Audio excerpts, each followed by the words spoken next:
Oh man. Welcome back to Digi Bro and Friends. We are playing Star Fox 64. I've We got are. Brandon Tolentino's playing. You're the one playing. We are Yes. not playing. You're playing.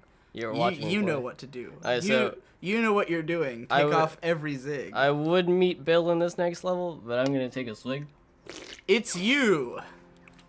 We're gonna meet Star Wolf for the first time. You remember all your base, right? Yeah. Classic internet meme. I think that's the oldest meme I know of. All your base belong to us. It's like the first one I saw where I was, cause that was the video for that had like all these photoshopped images where they had put all your base belong to us on like everything in the world. It was like it would show street signs that say all your base belong to us, and like looking at it now, it's completely obvious that it's Photoshop. But to me at 13, who didn't even know what Photoshop was, I just thought like it was this weirdly huge phenomenon. Oh like, my I god, thought, really? I thought everyone in the world knew all your base, and I was like, whoa, they've put it everywhere. Why is it on street signs? Oh my god. And here's a funny case of fiction becoming fictional fact. Like, one of the things in the all your base video was, again, like billboards would say all your base would belong to us. Yeah. And my assumption at the time, because I didn't understand how this would be possible, I had imagined that you could like, there was some method, some mechanism to drive by a billboard and like hack it from a distance, like to like remotely hack a billboard to say whatever you want. Yeah. And then that shitty game Watch Dogs did it. Oh god. And I was like, hey, that's kind of like that thing I imagined as a kid. I kind of want to play Watch Dogs just to experience it, but I heard it's like really bad. Yeah. Josh thinks it's the like worst game he's ever played, or most disappointing. Oh game god, he's Josh ever played. standards thing is like really Yeah, bad. Josh Cruz, who has the lowest standard of anyone I know, really hate.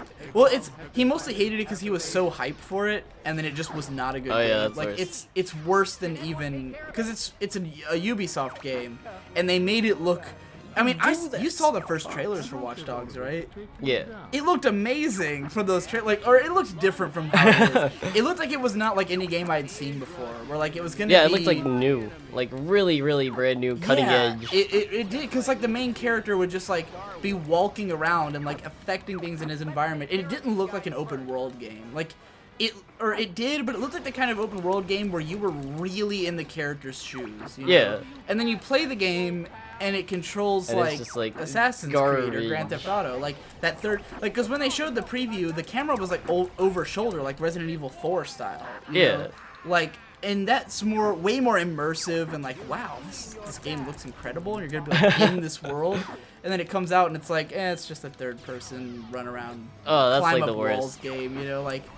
Where you're it's funny because I'm definitely a defender of the ideas that games should be gamey. I like stuff like Star Fox, like arcadey stuff, you know, where it's more about the controls and the feel of the game than it is about the storyline. Oh yeah. But when I saw the previews for Watch Dogs, it gave me the sense that like the whole game was gonna be programmed to feel like you were really there, you know. And then as soon as you have like a panned back camera and your character can just like has like one repeated animation to climb over everything, Yeah. it immediately It's just, becomes like, gamey, right?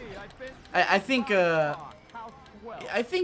every Fuck game you, like Falco. that has a problem. Like something like The Last of Us, where people are like, it's so cinematic, and I'm like, no, it's fucking not. When you watch a movie, the characters don't have set animations they enact every time. You know, like you're never gonna be able to take a game seriously as a film when it has all these preset animations. In my opinion, sort of like how YMS, Your Movie Sucks, who's one of my favorite film reviewers, was saying like he hated LA Noire because people were saying that it was gonna be like, oh, the acting is gonna make you have to like figure out who, like if they're lying or not. But when you actually see it, it's like the acting is So super obvious. Yeah, like, it's like it's they way go out of over their way. the top, and it's like, yeah, no movie would do that. Like it's not quote unquote cinematic to have characters act with no nuance. Yeah. The whole point of acting is that it's nuanced. You know, this is gamey, so it's basically an arcade game with the trappings of this other game. And it's interesting to see how a lot of the people who really celebrate game narratives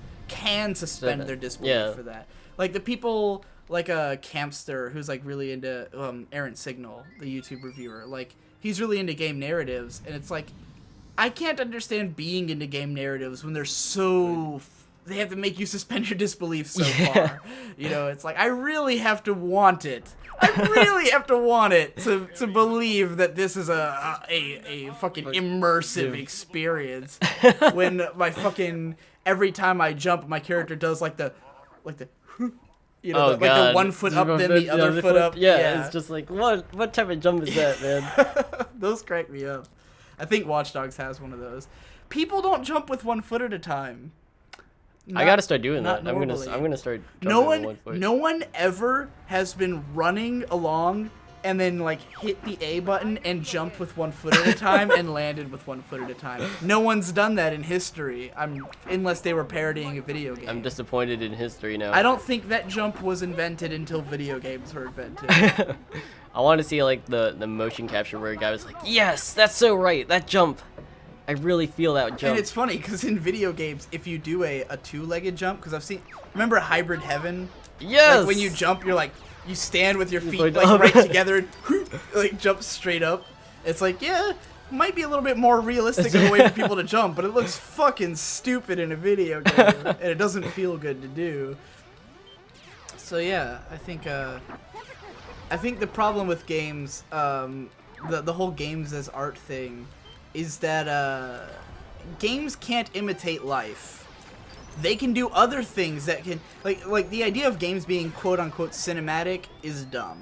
Not to say that games can't be artistic and like call to life in other ways than how cinema does. Yeah. But I think putting the focus on narrative in the sense of like dialogue storytelling and all that kind of stuff is not gonna do it, you know? You have to embrace the fact that it's a game and then figure out what a game can tell us about ourselves. Which I think Dark Souls does an amazing job of, and I could talk about Dark Souls all day and what it does. There's a million videos out there that do it already. Oh yeah, I bet. That's the kind of game where like the mechanics of the game tell you the message of the game.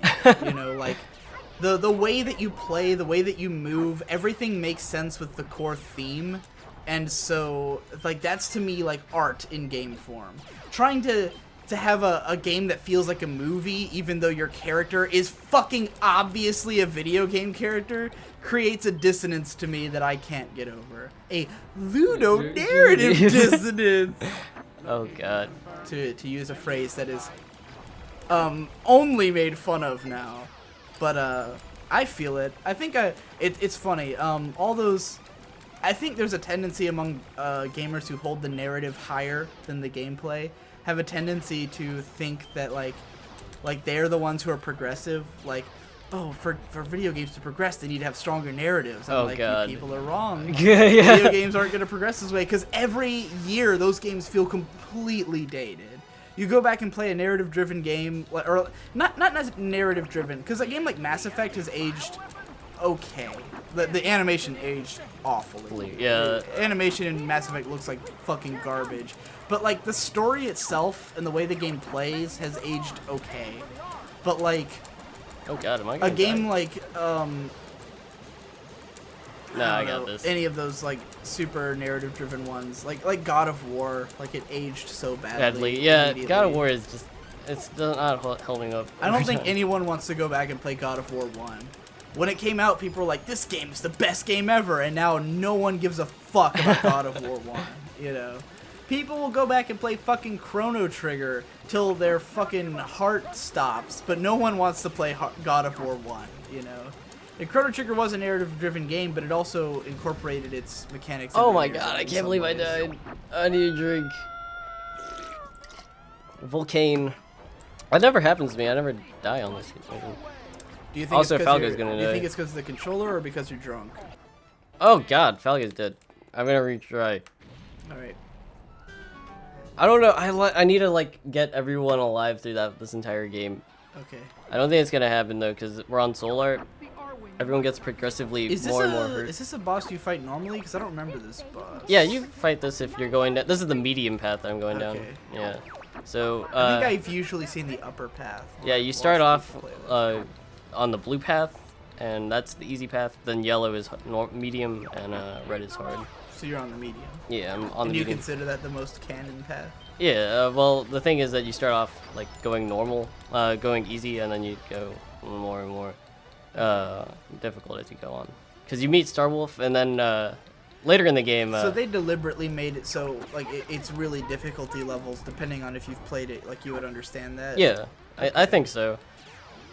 There's like 2 different canons for this game for me, where it's like one where you beat the game once and get the false ending, which is the going down the easy path completely, and then there's one where you can do it in one fell swoop, where it's you meet Starwolf once and they're like really low tier kind of crappy gameplay, and they're like, yeah, we can beat you, Star Fox, and they come back with upgrades and they're like, yeah, we can decimate you now, we have upgrades, we're so much cooler than you used to know. So you're a big fan of Starwolf in this game. Yeah, I love Starwolf in this game, but Starwolf is the best team. Much better than having Falco on your team chastise you for doing good. Right. Falco's an asshole. But I like Falco because he's an asshole. Because he's sort of like a...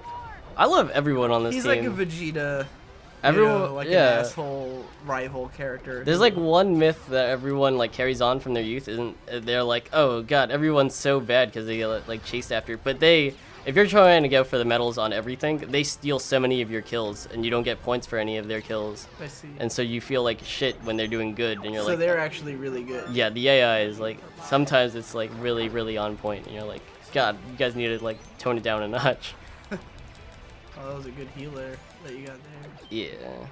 These rings, this level gives out rings like candy, but sometimes Volcane is just like a bit too much.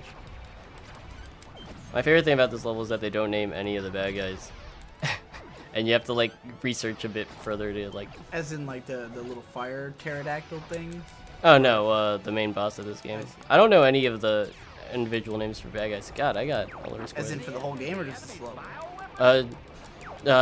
The whole game. Yeah, it was like the little bad guys. Whoa, but they do have names, because that's a very old school game thing. Like, to have you in the manual, it has the names for all the bad guys. Yeah. But, the actual game doesn't tell you. This game's like a remake of the Super Nintendo game, right? Yep. It's a remake of Star Fox 1. But how similar actually is it? It's pretty similar. The idea for all the bosses are all there, but they don't look anything like this. They're just like completely very polygonal. Yeah. Because that was like one of the earliest 3D games. All the bosses are like in blue and gray. One of the earliest polygon games. Oh god, I can't believe I can't get these arms. Like, it's kind of funny when an N64 game looks looks amazing for its polygon graphics compared to something like this. You look at the Super Nintendo and you're really just looking at like in Super Smash Bros. 1 when they have the polygon fighters. Oh god. Like that's what Super Star Fox looks like, or was it just called Star Fox? Oh yeah, it's just called Star Fox. I can't believe I'm dying right now. I guess I can understand because you're not doing a very good job of avoiding these lava walls. I think it's the main problem here. It's the angle that they come at. Do you want to move do you want me to move the screen more towards you? Oh no, it's fine. You should be shooting some rocks at me, and I can get health from that. Yeah. Yeah. This is the one boss that's just like, why are you feeding me like health items? Right. But I appreciate it, Volcane. You're doing good. You're doing good. So Star Fox 64 is universally considered the best Star Fox game, yeah? Yeah, I would say so. Every other game after this is like heavily divided amongst everyone. Right. So next time on Digi Bro and Friends, we'll try to beat this boss. Yeah, it's gonna happen.